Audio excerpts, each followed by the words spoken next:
when you open the door for somebody else.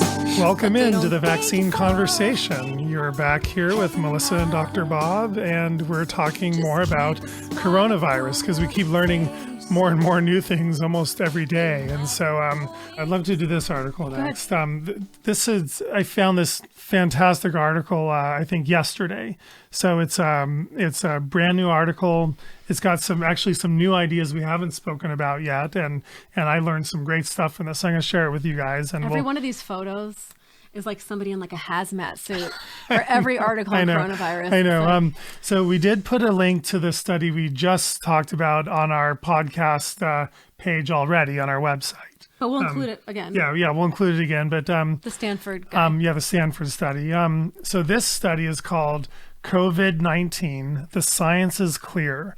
The best way to manage an outbreak is through identification, isolation, and quarantine, experts agree. And I would add, targeted quarantine. And this is written by Tom Stavola, and Tom is he's part of an email chain that I've been with for a long time, and he is a biological science educator by training. He also has his MBA in business, so he understands business very well. And now he's actually getting his law degree. So he's very, very well-educated person, very smart. But is he a mom? He is not a mom, but he loves data. He's kind of like the male version of you. Like he loves researching and looking at data, looking at studies, analyzing and putting it together in a way that makes sense. So I like him already. But yeah, I mean, he's not a medical doctor. He's not an epidemiologist, but he has a variety of training both in biology, education, business, and now law. And so he wrote this wonderful article just yesterday, just published yesterday on medium.com. And so again, I read you the title. You can find it yourself, but I just want to go through some of the main important points because I thought he was very, very helpful to me in understanding this, and it kind of gave me a little piece about what's going on. He breaks down the possible mortality risk. All right. And at the most, again, everyone's talking about mortality rate, fatality rate, or what it really is. He likes to look at South Korea as an example of one country that has not shut everything down. They're not on lockdown. They are social distancing, and they're quarantining, they're identifying cases, testing everybody. And South Korea has probably tested the biggest percentage of their population than any other countries. They have tons of tests done. I think it's been 300,000. Really? Yeah. Wow. It's amazing. Yeah. So he basically says out of the reported and actually known cases, South Korea has about a 1% case fatality rate out of known cases. All right. That's kind of the best data they can come up with. I read originally 0.9% on that, and then Dr. Birx from the White House mentioned South Korea yesterday and said 0.7, 0.8. So it might even be down even a little bit lower. Yeah, it might have gone down a little bit lower. Low. Yeah. Based on only the identified cases, and we know there's way more than that. Right. But some of the things I learned from here is he talked about how do you catch coronavirus and how much is it airborne? And this is really important. Coronavirus is actually spread by respiratory droplets, like coughing and sneezing, the actual snot or saliva that comes out of you. The virus is contained in those droplets, those liquid droplets, which fall to the floor very quickly. It doesn't stay in the air. So you actually have to be very close to somebody who coughs or sneezes, and close to them right away if you're going to get the virus from them. It drops right to the air. Whereas measles, for example, if someone coughs or sneezes for measles, the virus particles stay suspended in the air for a very, very long time. But when you look at things like flu and whooping cough, and COVID-19, they all are, their respiratory droplets fall to the ground very quickly. And so it's not actually easy to catch this virus through the air, through coughing and sneezing. Right. You have to be very close to somebody and close to somebody for quite a long time if you're going to catch this. So we can now be, and he shows the studies that talk about this. His article is very well researched, very well referenced. And so that kind of encouraged me. If I'm a doctor and I'm in someone's face, looking at them and they're coughing all over me, yeah, that's a risk to me.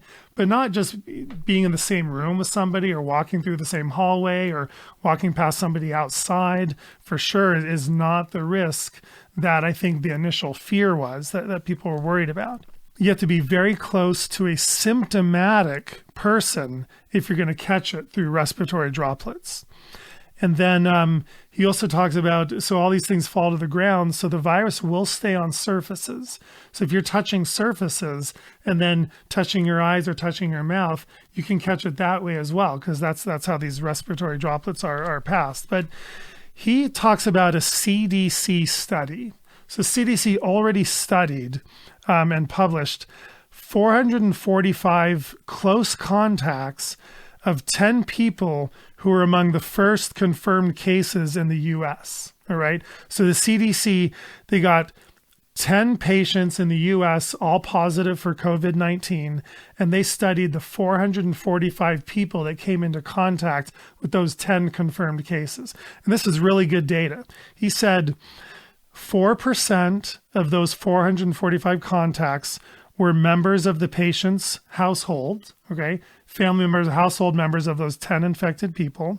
He said 23% were community members who spent at least 10 minutes within 6 feet of one of those confirmed cases.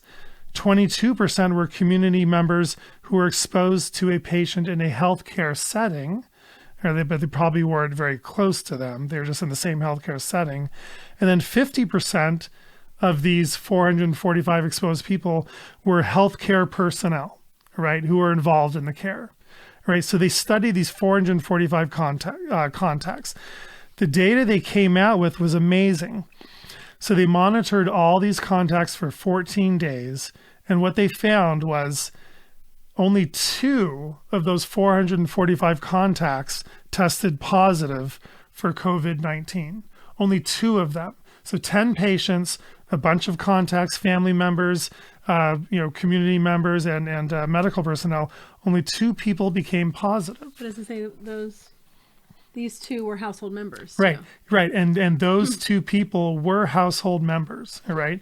Which means the community members, the healthcare personnel, people who were who spent about 10 minutes within 6 feet of these. 100 people spent 10 minutes within 6 feet of these confirmed people. None of them became positive. What I thought was also interesting was 2 of the 2 people that were positive were household members, but there were 5 household members who had continuous contact with these 10 patients. 5 household members did not test positive for the virus. So the take-home message was basically it's very important to understand these CDC findings, and that one's chance of contracting COVID-19 is very low, even if you've had close contact with somebody. Yeah, I think I have something in here that says 10%. You have if it's somebody in your household, you have about a 10% risk, and that's in your household. Yeah. Which is still very, very low. Yeah, but all these community members walking past someone on the street, even the healthcare personnel, none of those people test positive. So those are data on 445 exposed people to 10 confirmed patients. Wait, just in addition to the airborne thing. So this is somebody from the health department that was basically writing a letter to their health staff. This is confidential, so I'm not reading any of the details on it. But they said, I've spoken to multiple people here at the health department, and they have defined, this has to do with they talked specifically to the CDC. They said they have defined the close contact that would be required for the virus to be transmitted. The person would have to have been closer than 6 feet to any person for longer than 10 minutes. This is the CDC definition of close contact. Even if you spoke to the person in passing in the hall or anything, you're very unlikely to transmit the illness. The analogy they gave me was this. Let's say an infected person was flying on an airplane and got sick. The CDC would only test the people in their row and the row behind and in front of them. The rest of the plane they would say was just fine. They also said the infected person very rarely sheds the illness before they have any symptoms. The health department actually only advised people to notify when they've been around somebody while sick. So not contact with person before they had symptoms, but while sick. So the other information he told me was that to ask people to quarantine for 14 days, but the vast majority of people show signs within 5 days. There were only a few outliers that showed symptoms at 14 days. And I keep hearing people talk about this. Oh, the virus can live within you for 14 days. That's why. But the reality is I think there have only been 1 or 2 cases that they documented that went that long. Everybody else is about 5 days. Yeah. And it said, ultimately, the protocol with the virus is anybody who's exposed can self-quarantine for 14 days if you were around somebody with actual symptoms. But that is just to be on the safe side. So this is like in an internal document. And I thought it was kind of nice because it sort of does clarify exactly what you were saying about the amount of distance. People think you're in a grocery store and you're going to come in there and come in contact with it, and that's going to be it for you. Yeah. And what they're saying is in the community, that's part of the reason why they can open the economy back up, is because of what you're saying. It's not airborne the way people think, and these cases are not being transmitted between community members with casual contact. Right. So that's important. That should make people feel at ease about the idea of opening the economy back up and getting things, people back to business. Yeah. Great point. I thought so. Great point, Melissa. So he talked about some researchers in Singapore where they had a lot of hospitalized patients, and they tested the air in these patients' rooms. All of the air samples they tested revealed no viral particles in the air, even on the days the patients were symptomatic in their hospital rooms. They did find virus particles on the surfaces in the hospital rooms, but not in the air. And then a study at Wuhan University, they analyzed air samples at 2 hospitals, and they found no SARS-CoV-2 particles in the intensive care areas, no particles in the air of the hospital hallways, patient rooms, or outside the hospital. Again, they found virus particles on toilets and other surfaces, but not in any of the air samples. And that's in the place with the sickest people. Right.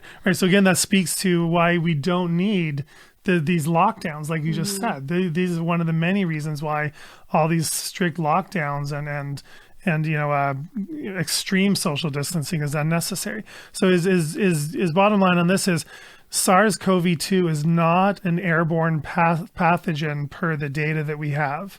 The chance of contracting it through the air is extremely low. So then he talks about a couple studies on surfaces.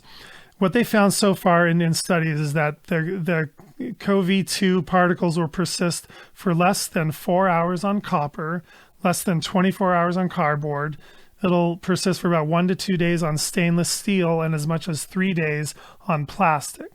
So the virus will live on these surfaces, and that's why it's important to wash things and don't touch things and then touch your hands and your face, your eyes. But these things will die off. And contrasting this, 5 strains of influenza that they've tested will live for 2 weeks on stainless steel. Right. So you might think 2 days, oh my God, that's so long, or a day, that's so long. But the flu can live for 2 weeks on stainless steel. And from what I read about surfaces, showing the presence of the virus is not the same as having enough viral load in that specimen to transfer to somebody and actually cause an illness in somebody. Yeah, but it's funny. You see people wearing gloves. Cheryl was telling me today, I saw, we're driving home from work and we saw 2 kids playing on the street and they were both wearing gloves. Oh, geez. And outside. Outside. Yeah.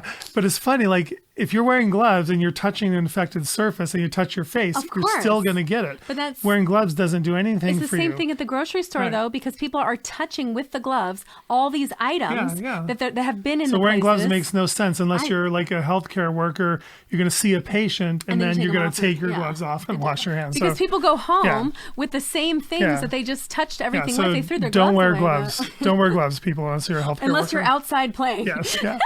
So then, so this author talks about asymptomatic people. Is there any risk? And he says there are no data indicating that a person can become ill by standing or sitting next to an asymptomatic person. No data. He says there was like one report, an anecdote in Germany where they thought this happened, and that's since been refuted.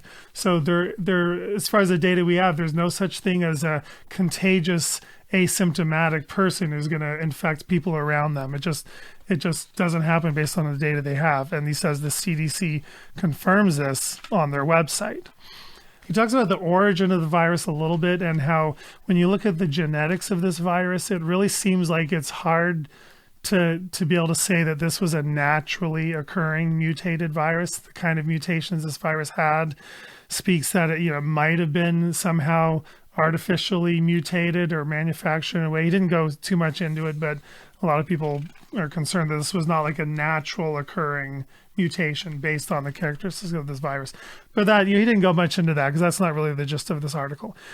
He asks, can people become reinfected? And what they did is he shows they've already done a study in monkeys. And it shows that in the monkey study that catching the virus induces immunity. And when they re-expose the monkeys a second time, the monkeys do not become infected again. They do not become ill or symptomatic again. So based on that study, they think it was a very small study. So you can't, make some great conclusions for it. But based on the one study they do have, they don't think you might be able to become reinfected. You had heard something about possibly somebody becoming reinfected. Right. I think the other thing that I had heard was that in a study they found at least antibodies a year later in a similar virus. So they think it's at least going to give you immunity for that long. Right. Okay. Right. We don't know if it's and probably in the monkey study they didn't study long enough to find out if it's longer than that. So they said you are getting some immunity, obviously. Yeah. But. So he talks about the different responses globally, and he highlights what we've learned based on the data we have. So he talks about South Korea, where they've tested the most people, the biggest proportion of their population than compared to any other country. He says South Korea is not doing extreme social distancing or extreme lockdowns or anything like that. South Korea is basically taking the most basic public health measures. They're identifying all the sick people, they're isolating all of them and quarantining them, and then they're sanitizing and disinfecting everything related to those cases. Those who break quarantines receive fines. And he says South Korea has so far succeeded in flattening their curve. And he says, while some people are staying home to work, businesses for the most part are carrying on as usual. And he says, based on the timing of when this was written, over 300,000 people in South Korea have been tested. And the total cases they've found are is almost 9,000 cases. That means approximately 3% of those tested in South Korea are positive. Right, and South Korea is testing people that are random in the population now too. They're not only testing people that are infected and members that are close to those that are infected. Right. They're testing random people also to get an idea of what the sample size is, which is smart. And the UK is now in the next couple of weeks going to be sending out tests that are going to be testing in those who have already recovered. They're going to be doing antibody tests for the population. The test that they have now is only for if you have symptoms. The one that we're all using, it's like this really severe nasal swab. Did you see how far that thing goes back? I've done it. Yeah, I've done it. I've heard for the everybody flu cries. And stuff. Yeah, I've done it to myself. It burns. Yeah, so you have to have symptoms for that to show up. And so they're not able to test with what they have now. They're not testing people that could have had it a month ago or 2 months ago. But the UK is just about to do that in the next couple of weeks because they want to start sending people back to work and know who's had it and who's good. And that's exactly what we should be doing in this country. We should be finding out exactly how many people have already had it, because I think people would be just blown away to find out how big these numbers are and how they've gone about life just totally fine before they knew about it. Now that they know about it, everybody's hypersensitive and everybody's suspicious and everybody's suddenly become a hypochondriac. It's the weirdest thing. Like, I have a tickle in my throat. Like, oh my God, like what is that? It could be seasonal allergies, and yet people are assuming it's their death sentence and they better rush down to the hospital. Yeah, well, he talks about that. He highlights kind of how that's going in Italy, where Italy's faring the worst of all these countries. And he says that Italy has instituted a nationwide lockdown, meaning stay at home except for essential trips. And they've still seen an exponential rise in cases over the last 2 weeks, despite the lockdown. So the lockdown did not go down. The lockdown has not been effective. And I think in their case, they were thinking that could be because people live in these families together, and they're actually spreading it more now. Yeah. Yeah, exactly. And then he's saying Italy is now instituting an even stricter lockdown. But he highlights the point you made a few days ago. 25% of people in Italy smoke. A lot of them men. They have a larger elderly population. Right. So he says I'll skip that part. But what Italy's doing is not succeeding, right? And what South Korea I just read today. Yeah. Well, I can read it We here. can do then. it on the next one because we have to break it Okay, down. right. It's really fascinating, though, you guys. You will not believe it. But you'll have to wait. But we're not going to tell you. No. But it's like, if that's true, I just briefly read that before I came today. If that's true, that's going to change the whole conversation. If what we're telling on you this. is not true. If what we're not going to tell you, but what we know is true, it's going to change the entire I can conversation. give him a teaser No, here. Okay. not even. Well, just keyword Italy. Okay, that's all I'm going to say. But I mean, is Don't tell them. Don't even attempt to tell them. Okay. So he talks about Japan. Japan has also significantly flattened their curve.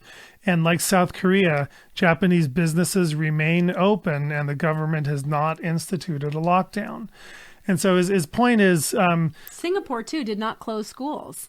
Okay. Singapore was one of the ones. So Hong Kong did, Singapore did not. Right. And they did not see a difference in the rate of infection between those two countries, between the ones that closed their entire school system down versus the ones that didn't. So the whole point is a full lockdown may not be necessary. It might even be worse because it's not working where they're doing it. And the countries that are not doing lockdowns, that are keeping businesses open, like South Korea and Japan, they are faring well, faring better than Italy. So he says the ultimate key is identification, isolation, and quarantine of sick subjects. Moreover, cases of sick, ill, like people that are ill. Yeah. Cases may increase again after the residential lockdown is lifted, and the virus will continue to take its course through the population. So he says the critical question for the United States is, what should we do? Given what we know, proven public health techniques, successes like in South Korea and Japan, failures in Italy, I know, and the dynamics, what we now know about the virus and how it's not easily airborne, it's not easily transmissible. Is it scientifically unwarranted to force a total shutdown of society? Or is a middle ground, like I said, a few days ago, more narrowly tailored approach? Is that what's required? Middle ground. It's almost like we were on an episode called Middle Ground. Remember that? Yeah.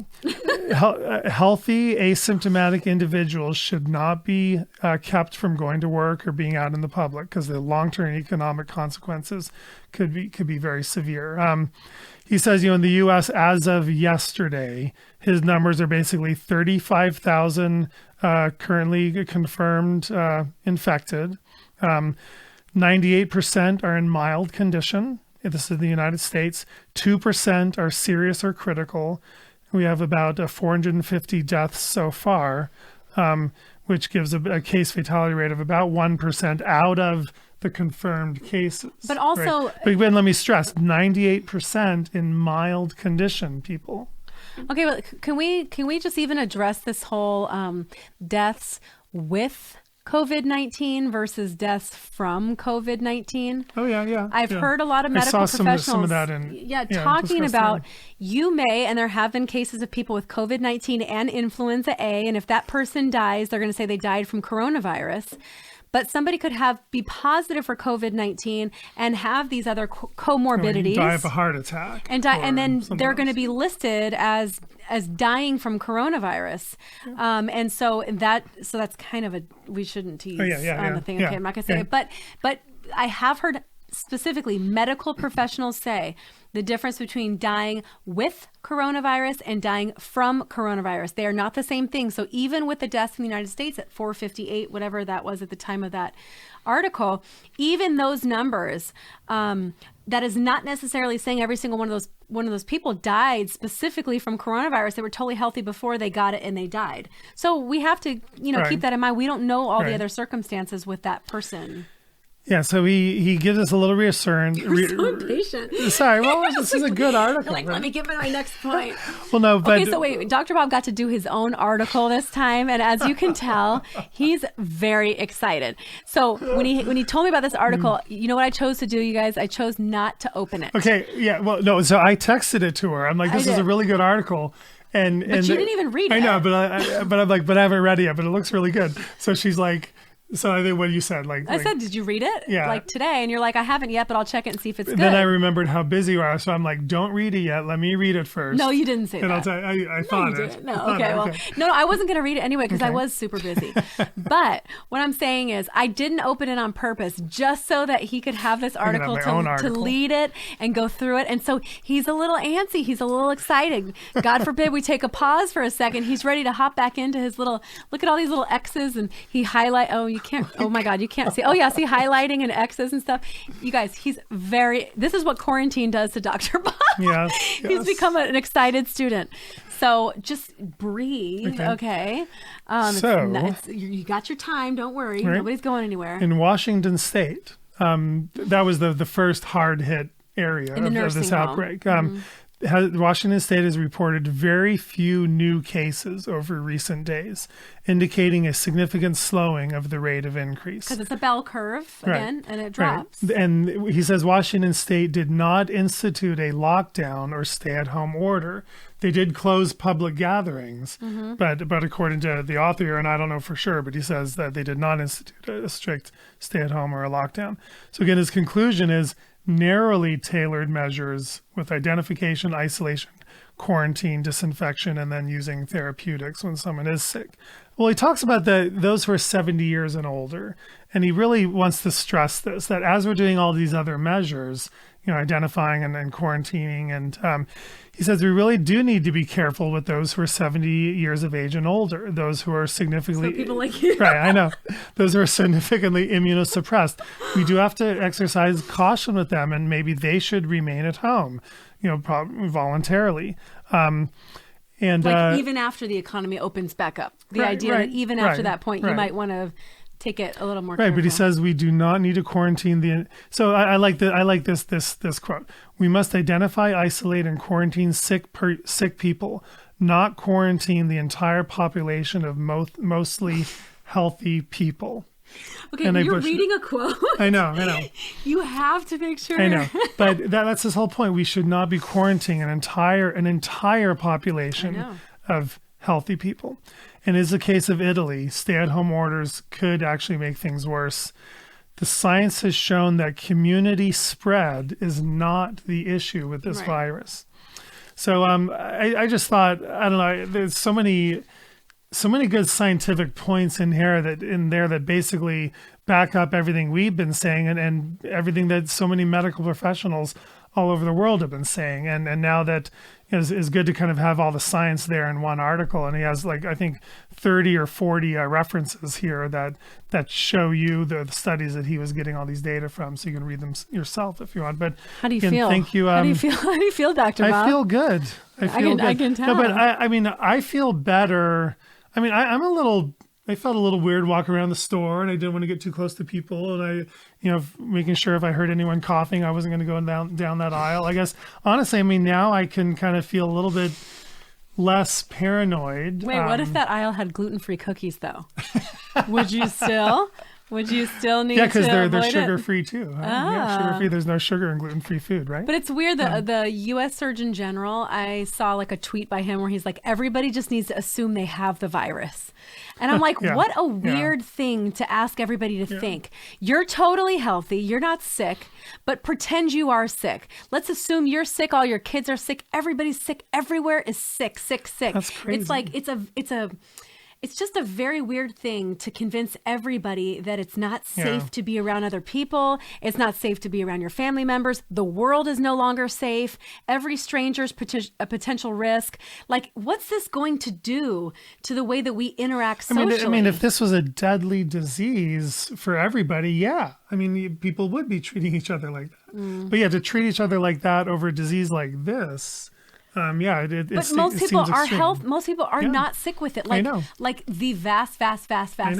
And now we know you can't, You can't get sick from someone if maybe if they caught it but they don't have symptoms yet. If they're not coughing in your face, and if you're not rubbing your hands all over them or touching the surface that they just licked or coughed all over, you're not going to catch it. And you're not going to be sick for 14 days and not know it. Right, this idea right, is absolutely inaccurate. So thanks, Tom. Stavola, again, COVID-19, the science is clear. The best way to manage an outbreak is through identification, isolation, quarantine. You are way too excited about doing your own article. You're going to link it. It's good. They'll find it. So in alignment with what you're talking about, a lot of people watching this will already have looked at this article that I just want to bring a few points that go along with what you're saying. It was called Evidence Over Hysteria, and it was taken down from Medium.com, which is where his is. But I eventually found it again. Somebody hosted it on their website. And it was a really long, very lengthy, like 50 pages long to print. So I only printed out what I really liked the best. But very interesting. A lot of what we've been saying, this was 3 or 4 days ago. So this guy was saying it way before anybody else was saying it, which I kind of liked. I don't know his background. He's like a data guy, but not in medicine, but a data guy. I think he works in the Silicon Valley. And so anyway, he was just looking at the information, putting it all together one place. Stop trying to read my pages. So what's fascinating about this story is that's what you would do. According to the data. You'd be like the highlighted parts. And this graph is really showing everyone. And the conclusion, the take-home message. How dare you? Anything with my stars next to it. I did that once on the podcast, and God. only once. I've never done that again. Right? Terrible. What kind of graph is that? So don't look. So stop looking. So he's one of the first people that really reminds everybody that the way viruses work, they work on a bell curve. And I know that's something you might have heard from Dr. Birx from the White House briefings, but it's important to understand that because people keep thinking it's going to go up in that linear curve like we talked about the other day. And so he said, beware. What are you doing? I was just looking at the camera, not at your paper. You're checking yourself out? Yeah. It says, beware of believing the metrics that cases are doubling. When they say cases are doubling, because usually these are small numbers in small areas. So you could have 4 cases and they're doubling. Now they're 8 cases. So it makes it seem like, cases are doubling makes it sound like it is exponentially growing and it's going to go out of control. And we're just at the beginning of what's going to be awful. But it could be a small number of cases. And when they doubled, it's still a small number of cases. Remember, I talked about that in the testimony for 277 in the assembly about the way that they're distorting the data, and you need to be careful when you watch it. So he's saying viruses don't grow indefinitely forever and ever. That's not how viruses work. They will always come down. And he says they usually drop on a steep decline the same way as they come up on a steep incline, but they are always on a bell curve. And that's a pattern that viruses always tend to follow.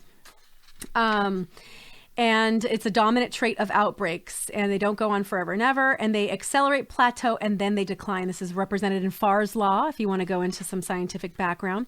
And so he's the one that talks about in both scenarios, whether you have the high curve. Stop looking at my papers. You're like the person that is cheating on a test. Stop it. Look this way. Okay, so I'm glad you guys can see what I have to deal with all the time. So he's the one that's saying if you have a sharp, I saw that. You're looking down at the paper. Again, you don't even realize you're doing that. If you have this high bell curve, I knew we were being serious for far too long that whole time. I was like, wow, we're being very serious for a long time. Serious about what? It was about to come out. So the steep bell curve like this versus the flattened curve like I talked about earlier, he talks about this is the same number of COVID-19 cases.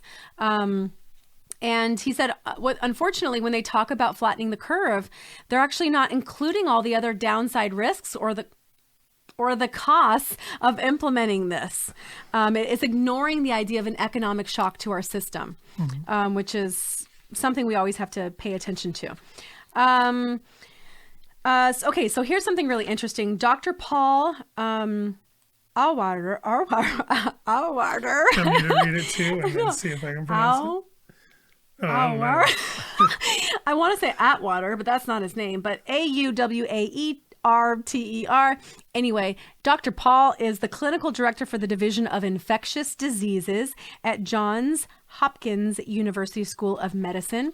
And he said, if you have a COVID patient in your household, your risk of developing the infection is about 10%. This is where I got that from. Right. If you have a member in your actual household living with you, you still only have a 10% chance of getting it. It's if you were casually exposed to the virus in a workplace with someone that was infected, your chance is about 0.5%. Wow. So 0.5% is your chance of being casually infected. That means 99.5. I was going to say 9.5. 99.5% of the time, you are not going to get it, even if you're around somebody that has it. We're talking about somebody who has it. You're still not going to get it. And then, interestingly enough, Maria Van Kerkhove from the World Health Organization talked about how in the airborne thing, they said the virus is not circulating in the community. Even in the highest incidence in China, the community spread was transmission, where people were in this human to human direct contact, and the Chinese data does not show that there's any way to trace anything back to community spread. It was not common, and that's important to understand, because that's the reason everybody's afraid to go out in the world and why they're trying to say we have to have lockdown.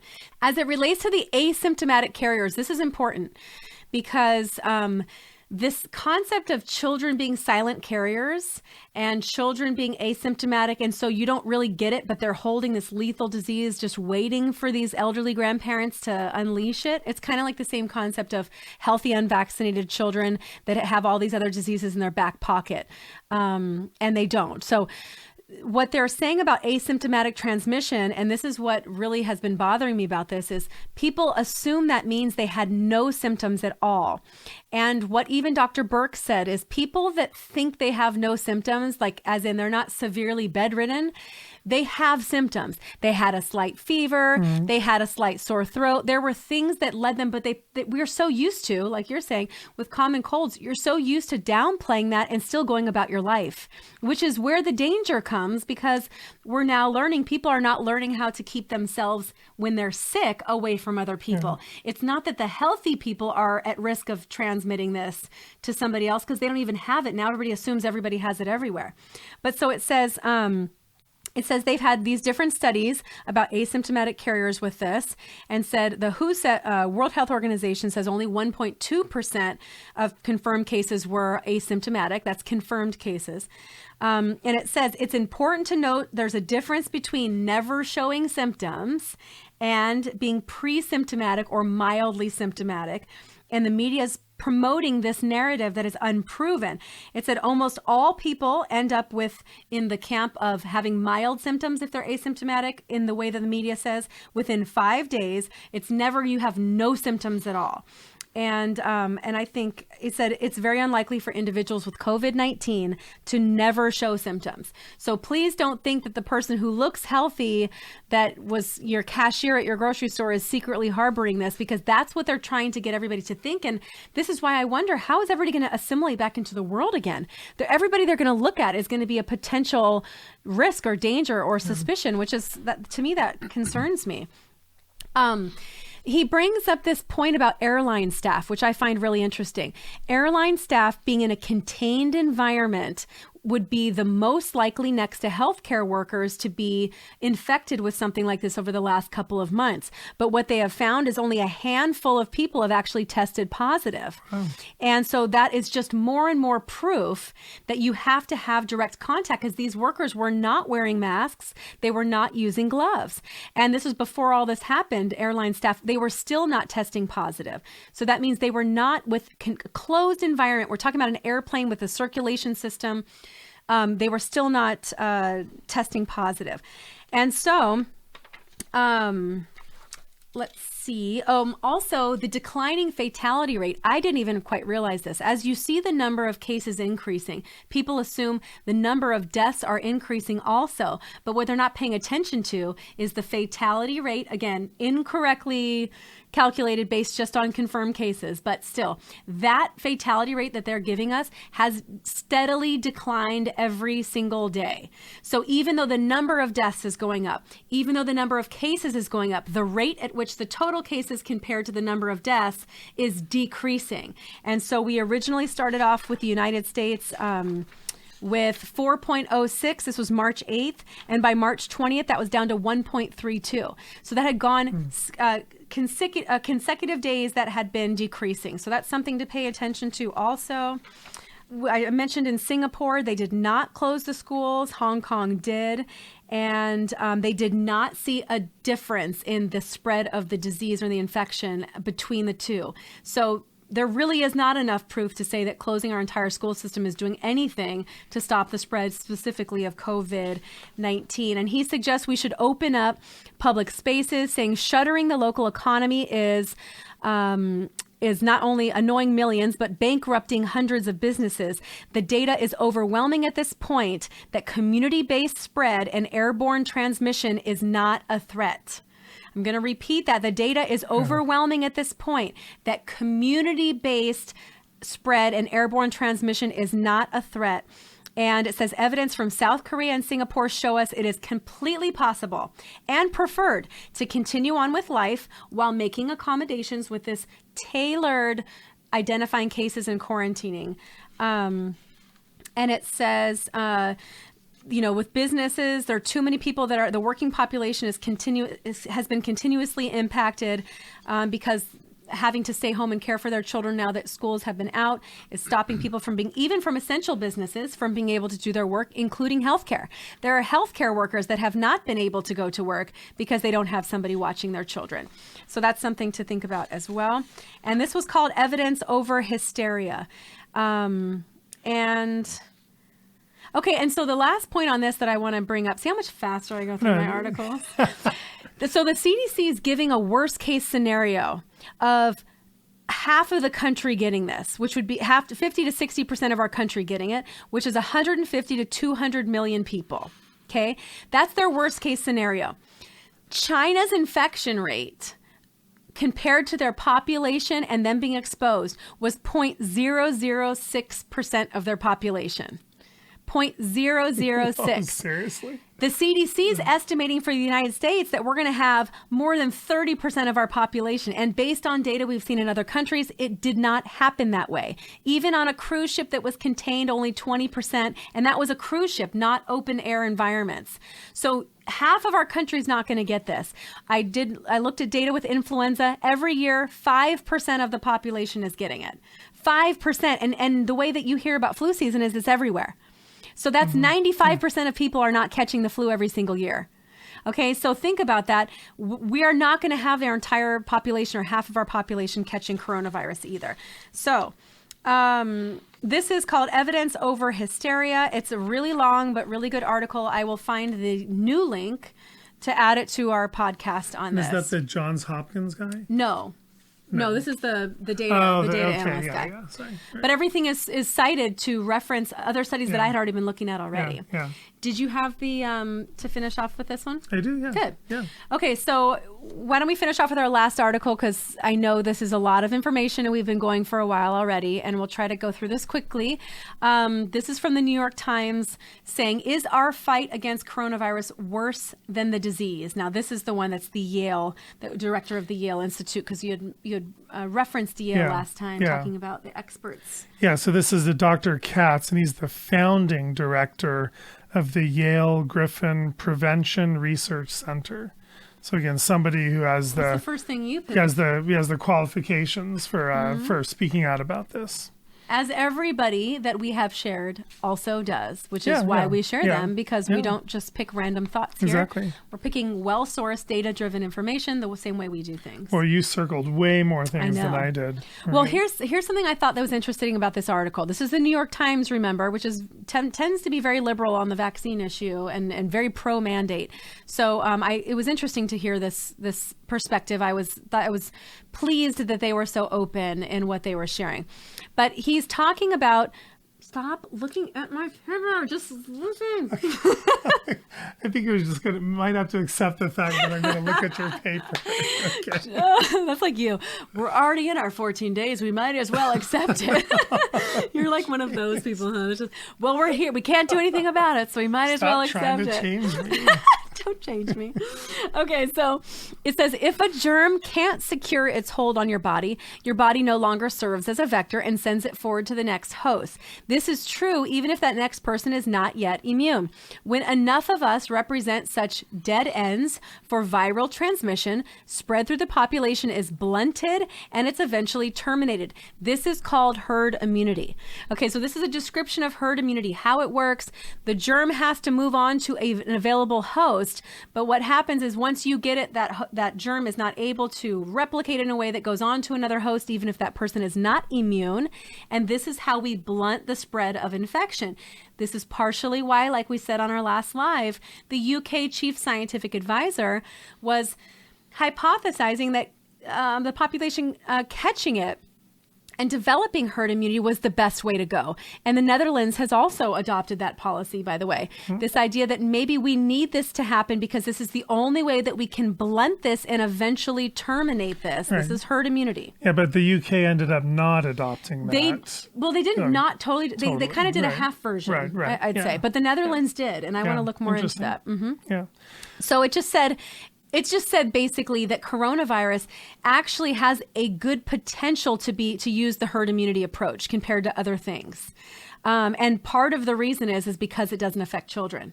Yeah. Because there are not fatality rates, you cannot quarantine adults and the elderly and quarantine young children because there are parents of those young children that are interacting with them and could not separate themselves. You can quarantine the elderly. And so they're saying this virus actually is a unique opportunity where we could implement herd immunity model on this and not have devastating effects like we would with almost any other virus, which I thought was kind of interesting. Yeah. He just reiterates what we've read before about South Korea, where he says 99% of active cases are mild and do not require medical treatment. Most who got sick were 60 and older. Says that those who are 70 and older appear to be 3 times the mortality risk as those who are 60 to 70. And then and those who are 80 or older had nearly twice the mortality risk of those who are 70. Right, so he shows that the mortality rate goes way up with each kind of succeeding decade, 60 on up. And so here's where he says the South Korea promptly started testing even apparently healthy population at large to find the mild and asymptomatic cases that other countries were overlooking. This is how they were able to do that widespread testing to find out more about how many people had it. Yeah. And we already talked about the cruise line. Yeah. And this is where it says influenza hits children hard too. So that's actually not an easy virus to do this herd immunity approach because you cannot, isolate and stay away from children. But in this case, I mean, I've never seen a virus that does not go after people under 50. And, you'll get people on social media saying, this isn't true. I have a friend who's young and they died from this, or a friend who's young and they got it. And, there may be outliers. There are going to be exceptions to the rule. But by and large, every country's data and all the data on SARS, from years and years ago, is still showing us the same thing, which is this is a very unique virus. The fact that the coronavirus family is not very fatal for young people it's just, that's the characteristic data of these family of viruses, this family of virus. So, this is, you might hear the occasional story. Yes, there might be a child, there might be a teen, there might be a young person, there might be a handful of young people in a hospital. But overall, by and large, this is absolutely 100% affecting elderly, and not just healthy elderly, but elderly with underlying health conditions. So they're saying herd immunity this might be the ultimate opportunity to actually use this model. What was next that you had?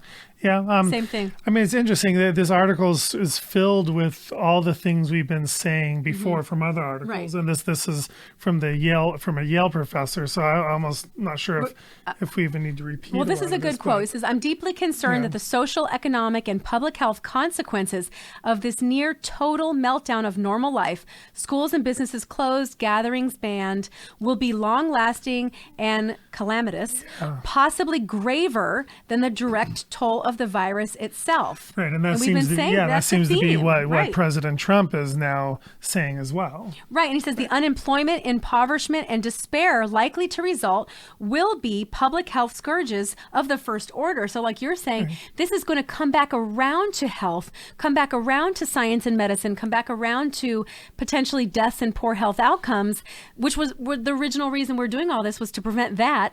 And the way that we're treating it is actually going to bring us right back around to that, and most likely much greater numbers and for much longer period of time. Yep.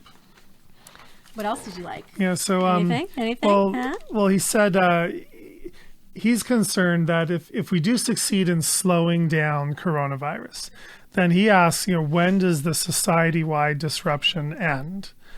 He's concerned if it goes on and on and on. What if getting back to normal life is like a year or more away? What if it goes to the extreme? The costs, not just in money, are staggering to contemplate. He says, we just don't know what this is going to do to us, and he probably agrees with what we've been saying, is that this all potentially could do way more harm than the good we're doing. Well, and he goes into the questions I think everybody else wants to know. When is it safe for kids to go back to school then? When is it safe for teachers that have chronic conditions to go back to school? When is it safe for the workforce to go back? When is it safe to go visit your grandparents again? There are no real details here. Everybody's going to be afraid. Everybody's going to be scared. I think it's going to change the way we interact with each other for many, many months, and not just in a hygiene, self-conscious way, but in a damaging way, in a way that we are now staying away from each other. What does that look like as it relates to depression and other mental health issues down the line? We need, as a society, social interaction. We need our friends, we need our family, we need community, especially when we're struggling with things like vaccine mandates in our state for our children that are injured already, that are being discriminated against. Can you imagine not having your community to rely on as a support system during something like that? How are we going to get back to life as normal as what normal used to be without thinking everybody is a danger, and then we're going to instead choose not to interact, not to go out in the world? So again, we're not really opening businesses back up because they're still going to have a really hard time getting back to the numbers that they had before. This is going to take months for people to feel like they can go to movie theaters and can go to concerts. Like, people are not going to want to do that even if they're allowed, because they're going to feel that hesitation, just like you said about being in a grocery store, hearing somebody cough. Even you, who's exposed to people all day long, is still, it gets in there. It gets in there in a way that affects us. And so, nobody's answering those questions. If the president says we can open things back up, and our governor listens, let's just say, how does that work, and how are they going to even come up with guidelines for like when certain things are okay and not okay? And do you think everybody's going to feel like they can go back to normal, or how long is that really going to take?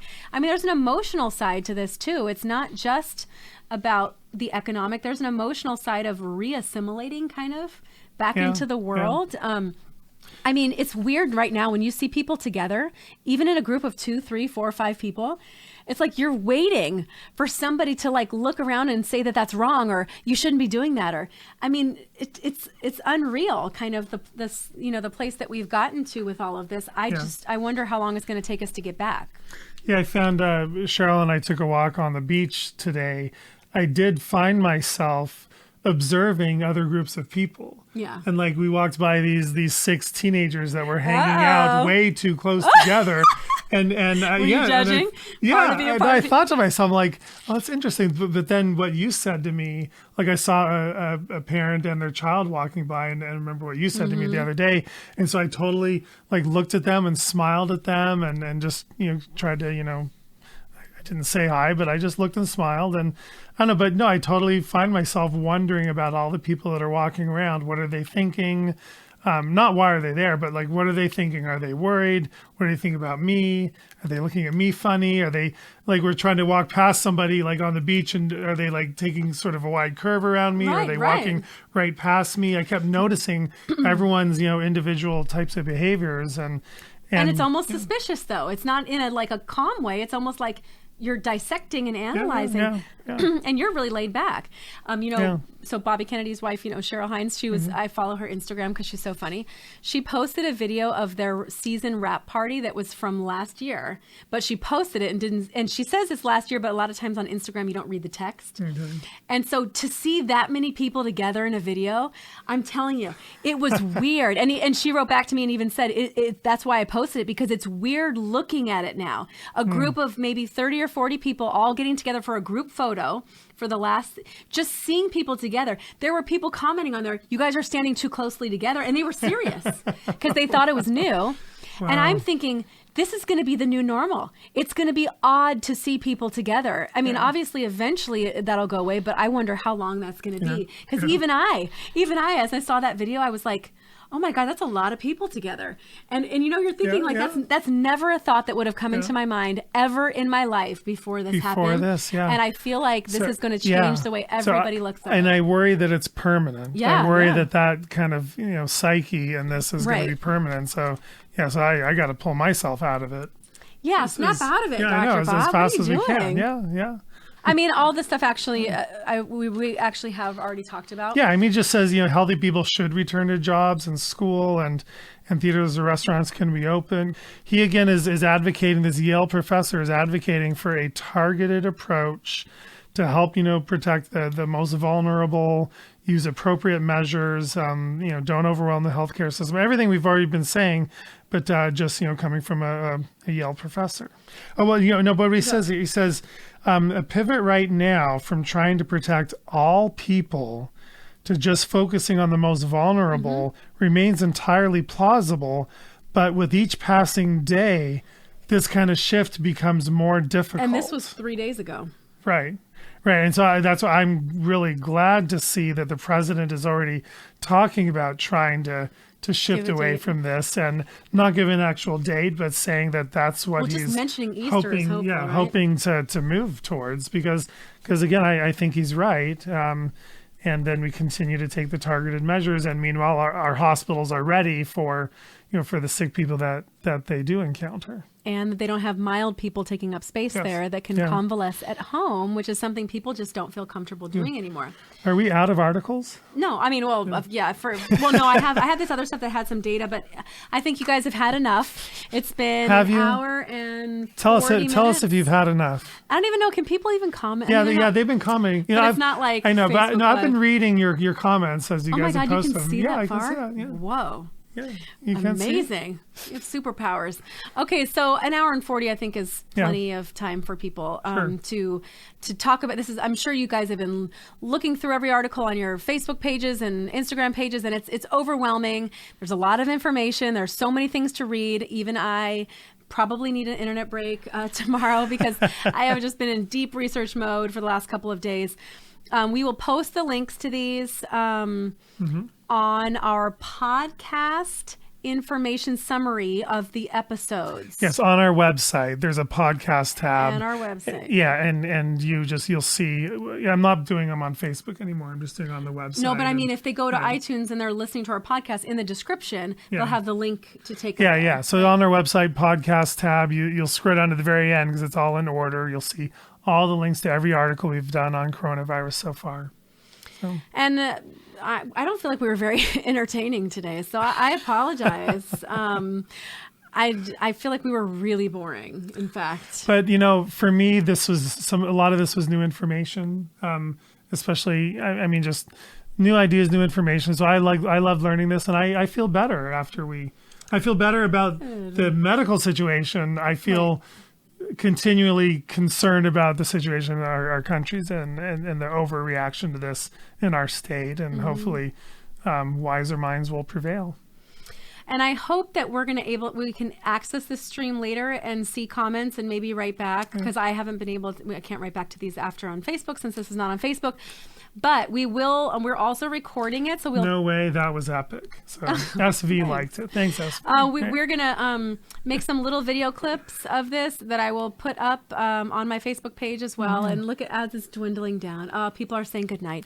Okay, well, so anyway, thanks for joining in. So sorry that we went later because we started later. And so sorry that we were not on the platforms that you were prepared for us to be on. That was not our fault. We will try again next time for Facebook Live and Instagram. If not, we now have an option with YouTube streaming that works really well. And thank you guys for listening. And thank you, listeners, for tuning in on the vaccine conversation with Melissa and Dr. Bob. And we'll see you next time. And we'll see you guys next time. I don't know when that's going to be, but in the next, 3 or 4 days, maybe we'll see if there's a bunch of new data that we need to bring to you. You want to do this at your house next time? I don't have a cool background. I know. And I have children sleeping, but it's possible. Sure. We'll see. Anyway, you guys, take care. If you have things you want us to talk about or articles you think that would really be worth breaking down on this, that have some really excellent data that maybe you've come across, contact me on Facebook or Dr. Bob on Instagram and contact send it to her. us. Contact him specifically because he's got nothing to do right now and I'm overloaded. Okay, anyway, thank you. And see you guys.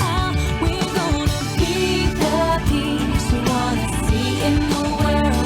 Yeah, be the peace we wanna see in the world. Yeah, be the love we wanna see in the world. Be the joy we wanna see in the world. Be the change we wanna see in the world.